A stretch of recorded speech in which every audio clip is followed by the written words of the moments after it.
ज्यांनी आपल्या जीवाचं रान केलं, ज्यांनी आपला देह जिजवला, अशा आपल्या देशामधील सर्व महापुरुषांना, सर्व गुरुजनांना माझा प्रणाम। आजच्या या तुमच्या वार्षिक स्नेहसंमेलनाच्या कार्यक्रमाला उपस्थित तुमच्या संस्थेचे चेअरमन नानासाहेब वाघ, व्हाईस चेअरमन, मंचावर उपस्थित आमच्या पाचोरा पोलीस स्टेशनचे पोलीस निरीक्षक पवारसाहेब, सर्व मान्यवर मंडळी, तुमच्या कॉलेजचे प्राचार्य, सर्व शिक्षकवृंद, पत्रकार बंधू आणि जमलेल्या सर्व माझ्या विद्यार्थी मित्र आणि मैत्रिणींनो, या तुमच्या वार्षिक स्नेहसंमेलन पाहिल्यानंतर मला जवळपास 35-40 वर्षापूर्वीचे माझे कॉलेजचे दिवस आठवले। तुमच्या या संयोजकाचे मी आभार मानतो की तो योग मला आज त्याने आणला। मित्रांनो, शाळा कॉलेज हा जो भाग आहे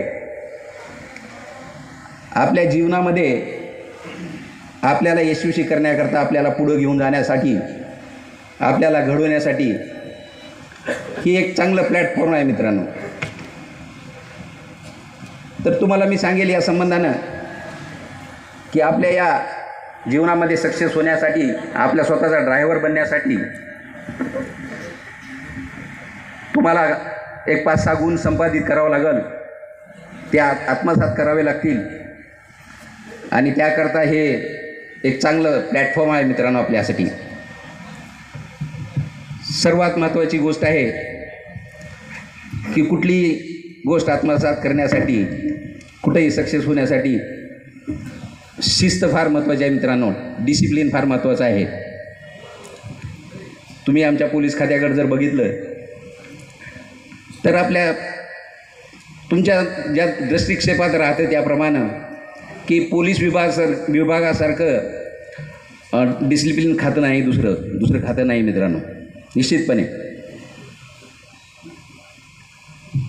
1 वर्षाची ट्रेनिंग देऊन अशा प्रकारे शिस्त लावली जाते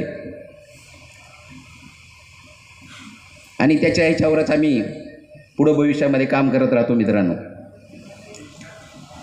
शिस्त म्हणजे काय तर बघा, सकाळी झोपेतून उठण्यापासून ते रात्री झोपेपर्यंत जे तुम्ही कामं करता ते व्यवस्थितरित्या केले पाहिजे। आता आपले कायदे बी बनवलेले आहेत, कसे सुंदर कायदे बनवलेले आहेत। आमच्याकडे एक महाराष्ट्र पोलीस कायदा आहे, त्याच्यामधले सेक्शन 99 ते 117 पर्यंतचे जे सेक्शन आहेत एकदम किरकोळ सेक्शन आहेत, परंतु ते एकदम आपल्याला त्या कलमाचा जर वापर केला नसता आम्ही पोलिसांनी तरी तुम्हाला सगळ्या लोकांना आम्ही शिस्तप्रिय स्थितीमध्ये आणू शकतो मित्रांनो। थोडक्यात सांगितलेलं आहे त्याच्यामध्ये।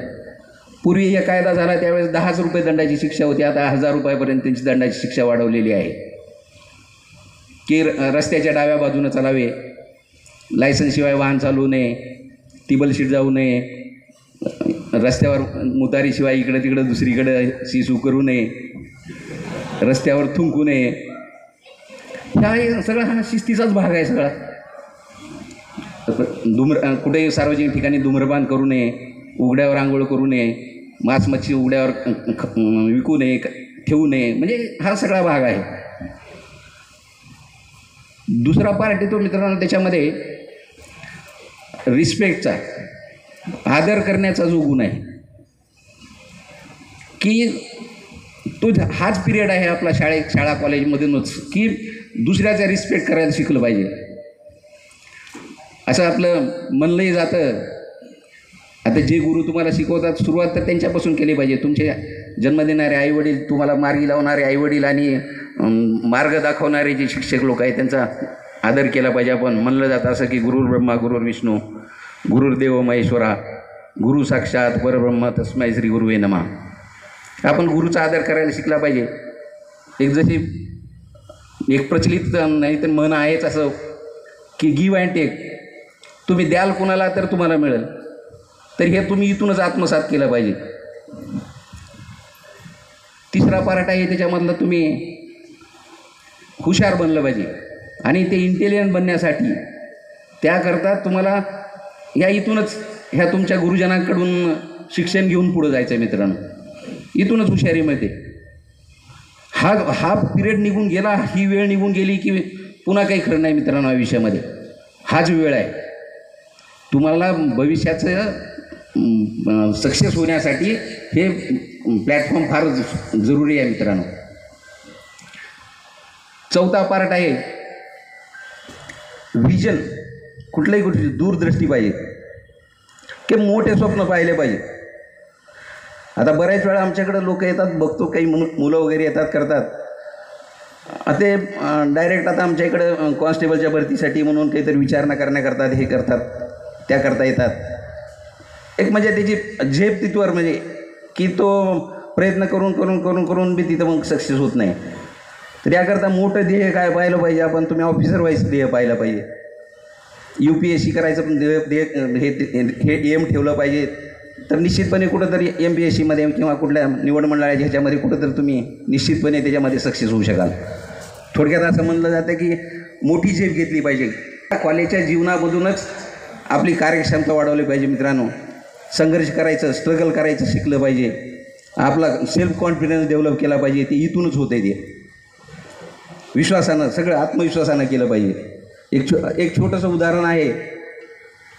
एक छत्रीचं उदाहरण सांगावं असं वाटतंय मला या स्ट्रगलबद्दल आणि आत्मविश्वासाबाबत.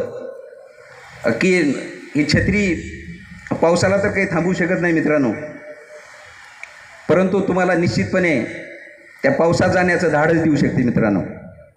त्याचप्रमाणे आत्मविश्वासाचा आहे मित्रांनो.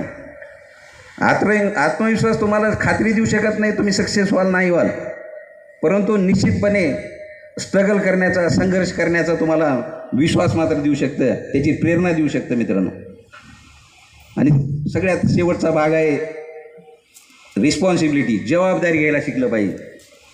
आज आम्ही पोलीस ऑफिसर जबाबदारी घेतो आणि या समाजापुढे जातो, वावरतो म्हणून कायदा आणि सुव्यवस्था आहे. आपण स्वतःची जबाबदारी घेऊन काम केलं पाहिजे. याबरोबरच या 6 गुणासह तुम्ही नम्रता आणि प्रामाणिकता आणि नम्रता हे 2 गुणसुद्धा कायमस्वरूपी आपल्यासोबत ठेवले पाहिजेत. तुम्ही निश्चितपणे आयुष्यामध्ये सक्सेस व्हाल. याला सोडलंच नाही पाहिजे. आजच्या दिवशी आपल्या सर्व लोकांना, ज्या लोकांना बक्षीस मिळालेलं आहे, ज्यांना मिळालेलं नाही, ज्यांना मिळालं आहे त्यांना तर फार त्यांच्यासाठी तर आनंदाची गोष्ट आहे. कोणाकडून एखादं पारितोषिक मिळवणं म्हणजे काय आनंद असतो ही त्यालाच विचारलं पाहिजे. साधी गोष्ट नाही ती. आणि जे सक्सेस झालेले नाही त्यांच्यासाठी मी सांगू इच्छितो की आपण ती कविता आहे, तुम्ही पण वाचलेली असेल. हरिवंशराय बच्चनची एक कविता आहे. कोशिश करने वालों की कभी हार नहीं होती, लहरों से डलकर कभी नौका पार नहीं होती. बरोबर आहे. हे आपण गुणवणत राहिलं पाहिजे. संकटाला आपण घाबरलं नाही पाहिजे. त्याच्यात शेवटी असं म्हणलेलं आहे कवीनं की कुछ किए बिना जय जयकार नहीं होती, कोशिश करने वालों की कभी हार नहीं होती. कोशिश करत राहा मित्रांनो, तुम्ही निश्चितपणे सक्सेस व्हा. सगळ्यात महत्त्वाचा मुद्दा मला एक सांगायचा आहे. काल आमच्या त्या साहेबांनी सांगितलं का नाही मला माहीत नाही, परंतु त्यांना बोललो होतो तसं मी की सध्या हे जे आभासी जग आहे, ह्या आभासी जगापासून थोडं बाजूला निघालं पाहिजे. हे सोडलं पाहिजे मित्रांनो. इंटरनेट आहे, संगणक आहे, आपला मोबाईल आहे, याचा जो वापर आहे ते चांगल्या प्रकारे करून घेऊन आपलं जीवन व्यतीत केलं पाहिजे. चांगल्या प्रकारे जीवन व्यतीत करण्यासाठी वापर केला पाहिजे. विनाकारण कोणी कुणाला काही देत नाही. आता तुम्ही तुमच्या मोबाईलवरून सहज फोन लावला, सध्या जे सायबर क्राईमचं हे स्कॅमर लोक आहेत, हे फ्रॉडुलंट लोक आहेत, कशा प्रकारे फसवतात या बाबतीत 1-2 मिनटामध्ये आपल्याला मी सांगतो. आता तुम्ही कुणाला जर फोन लावला तर तिकडून टेलिफोन डिपार्टमेंटने रिंगटोन चालू केलेली आहे की तुमचा फोन बंद करण्यासाठी. कोणी तुम्हाला सांगेल आता फोन बंद होणार आहे, तेव्हा फोन बंद होणार आहे, किंवा कुणी तुमच्या दवाखान्यात कुणी भरती आहे, कुणी इकडं भरती आहे, काही तर कारणं सांगून तुम्हाला फसवणूक करेल असा ट्रायकडनं कुठलाही तुम्हाला फोन केला जात नाही असं ती रिंगटोनमध्ये ऐकायला येते अगोदर तुम्हाला. त्याच्यानंतर बेल वाजते, त्याच्यानंतर समोरचा माणूस फोन उचलतो. तरीसुद्धा तुम्ही ते चुकी करता आणि रड देता आमच्याकडं.